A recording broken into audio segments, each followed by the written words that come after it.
Yang pertama itu ada kompetensi master, ya. Master ini adalah kalau bahasa sehari-harinya di Indonesia itu disebut pijat atau urut, ya.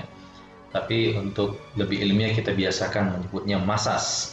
Nah, pelakunya disebut sebagai maser. Nah, maser di sini ada dua tingkatan. Ada yang disebut sebagai maser pratama dan maser utama. Apa perbedaannya? Perbedaannya kalau di maser pratama itu kompetensinya ada tiga, yaitu menerapkan lingkungan kerja yang bersih dan aman sesuai dengan prinsip keselamatan dan kesehatan kerja. Jadi seorang master itu harus mengerti juga bagaimana prinsip-prinsip K3, ya. Tentu harus tahu bagaimana menyiapkan tempat yang aman dan juga nyaman, ya. Kemudian menyiapkan pada nomor yang ketiga itu memfasilitasi pemenuhan kebutuhan rasa nyaman. Jadi dia harus tahu aman untuk mengurangi risiko kecelakaan kerja, ya, baik pada dirinya juga pada klien yang dia layani, dan juga untuk menyiapkan fasilitas apa saja yang harus disiapkan untuk menunjukkan rasa nyaman. Begitu juga tentu melakukan masase kesehatan. Masase kesehatan artinya melakukan teknik-teknik masas yang berguna atau bermanfaat untuk meningkatkan kesehatan. Apa bedanya dengan master utama? Master utama adalah orang yang sudah memiliki sertifikasi master pertama, lalu kemudian melanjutkan meningkatkan kompetensinya menjadi master utama. Apa master utama membedakan dengan master pertama? Dia tambah lagi 3 kompetensi lain. Kompetensi itu apa? Melakukan komunikasi yang efektif, rasanya tidak terlalu sulit harusnya. Kemudian dia mampu melakukan terapi masase untuk cedera. Jadi tidak hanya masase untuk kesehatan saja atau kebugaran saja atau refleksi saja, gitu. Tapi juga harus mampu melakukan terapi masase untuk cedera. Jadi kalau sudah terjadi cedera, maka dia mampu untuk melakukan treatment terhadap cedera itu. Tentu kalau sudah mampu melakukan treatment terhadap cedera, harus mampu pula memahami resiko-resiko cedera. Jadi bisa memberikan advice kepada kliennya. Itu sebabnya komunikasi yang efektif dengan klien itu sangat penting. Kemudian seperti yang sudah disampaikan tadi, kompetensi yang berikutnya adalah mampu memberikan konseling dan saran sesuai dengan kondisi klien, gitu, atau pasiennya. Gitu. Kapan pasien ini boleh dimasas, kapan dia harus dirujuk, ya kan, mungkin membutuhkan konseling atau advice penata laksana yang di atasnya, misalnya dokter misalnya, gitu ya. Atau kalau misalnya pasiennya atau klien dalam kondisi hamil, ya master itu juga kan bisa juga melakukan masase ibu hamil misalnya. Lalu ada kondisi-kondisi tertentu yang dia harus mampu mengenali mana yang masih bisa saya tangani, mana yang ini harus ke bidan atau ke dokter kandungan misalnya, seperti itu. Ya, artinya dia harus mampu mengenali apa yang bisa dimasas, kondisi apa yang mungkin dimasas. Begitu juga dengan pasien-pasien mungkin dengan ada penyakit-penyakit yang penyerta, misalnya hipertensi kah, atau riwayat penyakit jantung kah, atau dia pasca operasi kah, gitu ya. Jadi kondisi-kondisi cedera dia harus mampu mengenali cedera. Itu perbedaan antara master pratama dan master utama. Itu kompetensi ahli ilmu faal olahraga kebugaran. Namun di pemberian gelarnya atau penamaan skemanya itu kita sebut sebagai AIFO Fit, ya, fitness. Ini untuk instruktur kebugaran. Sementara AIFO P itu adalah AIFO pelatih olahraga prestasi sebenarnya. Pelatih olahraga prestasi. Jadi khusus olahraga prestasi. Ya, jadi bisa dibedakan di situ. AIFO Fit memiliki 5 unit kompetensi, AIFO P juga memiliki 5 unit kompetensi. Ya, unit kompetensi pertama untuk AIFO Fit, kita lihat untuk AIFO Fit itu menerapkan prinsip kesehatan ketiga sama seperti yang masas tadi.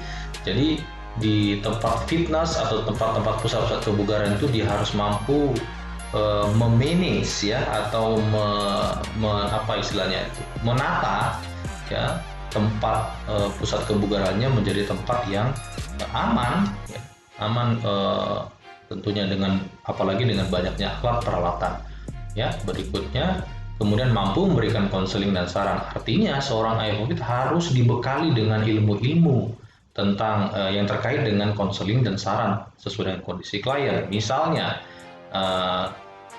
pada penanganan klien yang ingin tujuannya ikut dalam pelatihan instruktur kebugaran itu untuk menurunkan berat badan, bagaimana makannya, bagaimana olahraganya, bagaimana persiapannya, apa yang boleh dilakukan, apa yang boleh dan apa yang tidak boleh ketika kita latihan gitu. Jadi harus tahu dibekali nanti.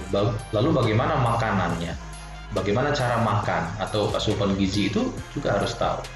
Tentu kompetensi yang ketiga yaitu memberikan latihan kebugaran. Dia harus tahu dong bagaimana cara menggunakan alatnya, alat mana yang digunakan untuk mengecilkan perut, mana yang digunakan dengan cara seperti apa untuk membesarkan otot dada misalnya, untuk menguatkan otot punggung seperti itu. Jadi ya dia harus tahu itu, memberikan latihan kebugaran. Langkah-langkahnya ada. Ya, tidak hanya memberikan latihan kebugaran, tapi dia juga harus tahu apa yang harus dipersiapkan. Secara fisiologis bagaimana olahraga yang fisiologis ya, untuk misalnya membesarkan otot atau membentuk badan atau mengecilkan badan ya kan, atau mengecilkan bagian-bagian tertentu, atau memberikan latihan untuk terapi atau untuk rehabilitasi. Jadi harus tahu secara fisiologis langkah-langkah apa yang akan diterima, atau adaptasi fisiologis seperti apa yang diterima oleh kliennya. Dia harus tahu sehingga dia bisa menentukan batasan apa yang harus dicapai dan bagaimana cara mengevaluasinya. Terus kemudian yang keempat yaitu melakukan tindakan korektif. Nah, apabila dia sudah mengetahui standar apa yang dia mau capai dan langkah-langkah apa yang harus dicapai, kemudian adaptasi fisiologis apa yang mungkin akan terjadi pada kliennya, maka dia bisa mengevaluasi semua tindakan, semua latihan dengan mampu melakukan tindakan korektif pada saat latihan. Jadi ketika dia tahu ada yang salah, melewati batas, maka dia harus hentikan. Ya, begitu. Artinya seorang IFOFIT juga harus mampu menghitung dosis atau takaran latihan untuk tiap-tiap kliennya. Dan yang terakhir adalah mengevaluasi kualitas suatu pelatihan. Itu seorang pelatih bagaimanapun ceritanya dia ada instruktur, dia yang memberikan prosesi latihan tidak secara general, tapi individual. Oleh karena itu dia harus evaluasi latihan ini, apakah latihan ini berdampak apa tidak. Gitu. Demikian juga sebaliknya. Sekarang kita beralih kepada IFOP. IFOP ini tadi sudah dijelaskan bahwa dia adalah khusus untuk pelatih olahraga prestasi. Artinya olahraga prestasi itu olahraga-olahraga yang dipertandingkan. Jadi kalau pertandingan enggrang mungkin tidak ada kejuaraannya, kalaupun ada itu masuk dalam olahraga tradisional. Tapi olahraga prestasi tentu yang rutin di pertandingan seperti yang kita ketahui. Ya, cabang-cabang olahraganya ada olahraga non-olimpik, ada juga olahraga yang cabang olahraga olimpik. Nah, itu yang kita sudah biasa tahu ya. Nah, yang pertama itu adalah merencanakan penyajian materi latihan. Ya, seorang pelatih harus mampu menyiapkan perencanaan latihannya, lalu bagaimana cara menyampaikannya. Seorang pelatih harus mampu. Yang kedua adalah, ini justru menjadi kompetensi inti seorang IFOP, adalah mampu menyusun program periodisasi latihan. Jadi latihan itu, apalagi kalau untuk mengurus atlet, itu harus terprogram berapa banyak latihannya, berapa dosisnya, bagaimana intensitasnya, dan seterusnya, tahapan-tahapannya. Itu yang disebut sebagai periodisasi latihan. Nah, apa itu nanti untuk tiap-tiap ini nanti ada sesinya akan kita perdalam khusus untuk ini ya. Lalu yang berikutnya adalah melaksanakan program latihan ya. Itu dalam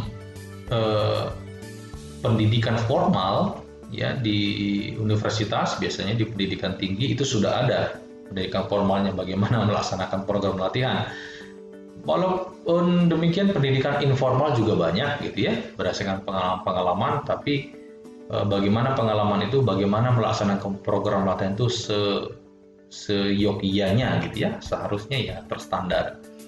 Kemudian melakukan tindakan korektif sama seperti yang tadi, jika ada target yang ingin dicapai, jika ada langkah-langkah yang sudah ditentukan untuk mencapainya, kemudian bagaimana programnya dan itu terlaksana.